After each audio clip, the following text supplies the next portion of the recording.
Today, I want to talk about your money cycle. And what I mean by that, it's the process in which money flows through you. Now, a lot of people watching this have what I call a one-cylinder engine vehicle that's driving you around your money cycle. So let me show you what that looks like. You go to work for your employer. You do the job, you put in the hours, they give you a paycheck. You then come over and you pay your bills. You pay your mortgage, you pay your car note, you pay your utilities, and then hopefully you have a little something extra for some entertainment. But after that, you're pretty much wiped out. And then now you're back to square one. That's your money cycle, guys.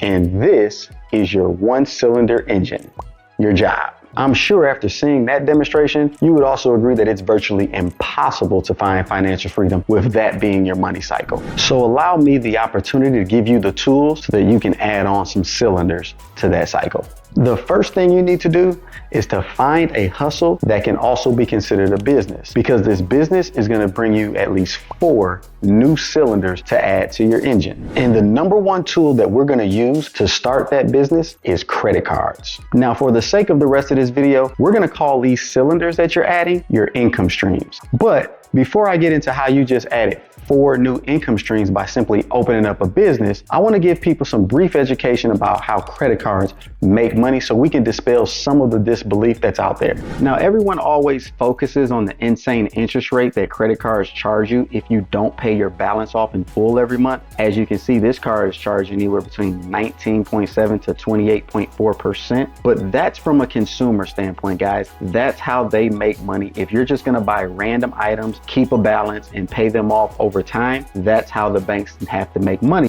But we're no longer going to be consumers, guys. And so this interest rate does not mean anything to us because we're going to pay off the balance in full every single month. And by doing so, it's going to be 0% interest charge from the bank. Now, here's something you may have never seen before. This chart is from Forbes magazine, and it's showing the average fees that the credit card companies charge the merchant every time you swipe your card to pay for an item. Now, the merchants are just the businesses, guys, where you're shopping. Restaurants, clothing stores, grocery stores, whatever. You know, sometimes when you go to the gas station, they tell you have to spend a certain amount in order to use your card. Well, now you know why. The gas station is being charged some sort of fees within this structure in order to accept your credit card payment. Now, I want to focus your guys' attention on a specific number here.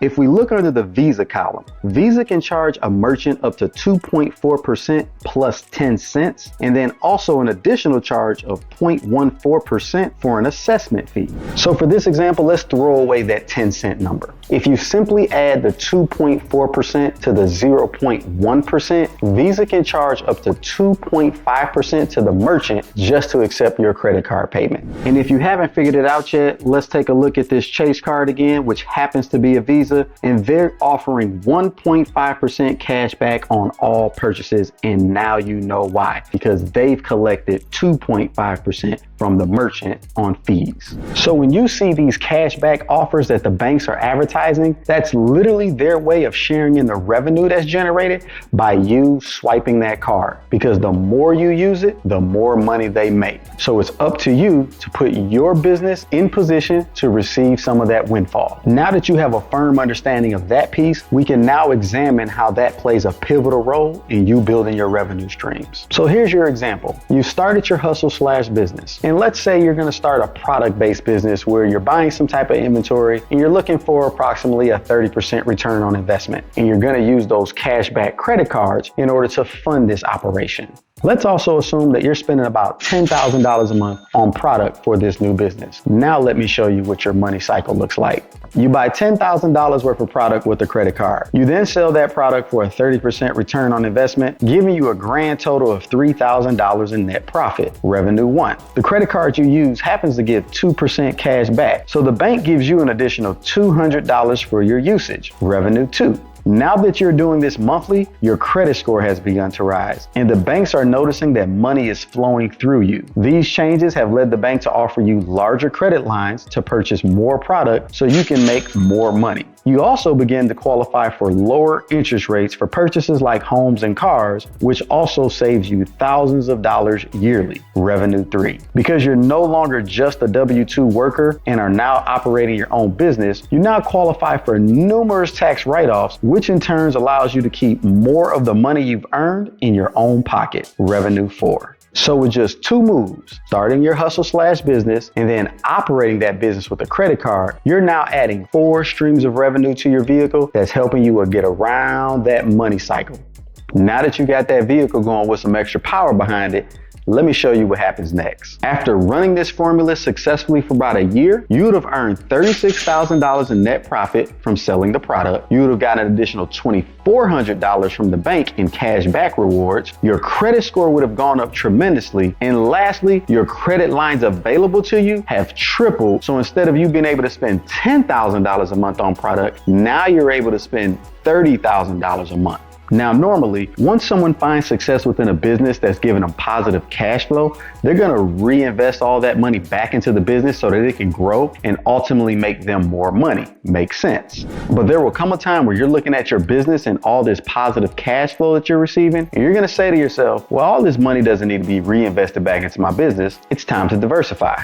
So now what you're going to do is you're going to take 20% of those profits and you're going to invest them in the stocks, which in turn is going to give you a 10% return annually on your investment. You just added another revenue stream. The next thing you realize is as your business is expanding and your stock portfolio is growing, you need to get into real estate and buy a piece of property. Now, it doesn't matter if the property is your personal home or not. Any purchase you make in real estate is considered an investment, so treat it as such. Currently, the average cost of a home in the US is $400,000.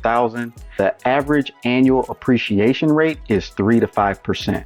So by simply buying an average home in America, you'd be earning yourself an additional $12,000 to $20,000 a year annually. More revenue. At this point, everything's flowing for you. Your business is still making money and cash flowing well and growing. Your stock portfolio is becoming massive. You've bought a piece of property or properties, and now you have enough knowledge where you want to give back to the people. You want others to find their success just like you have for yourself. So now you write an ebook, or maybe you start a YouTube channel, and then you get really active on social media so you can start a Discord community and share in the knowledge that you've accumulated throughout the years. And by sharing your experience, knowledge, and expertise to help others achieve their goals, everything I just listed is now a potential new revenue stream. That's what successful entrepreneurship looks like, guys. You find that one thing that brings you some good success, and then it just spider webs in all different directions that just bring you more financial security over time. But you need to find your thing so you can begin building on that foundation and help you increase those revenue streams so you can begin expanding how fast money cycles through you.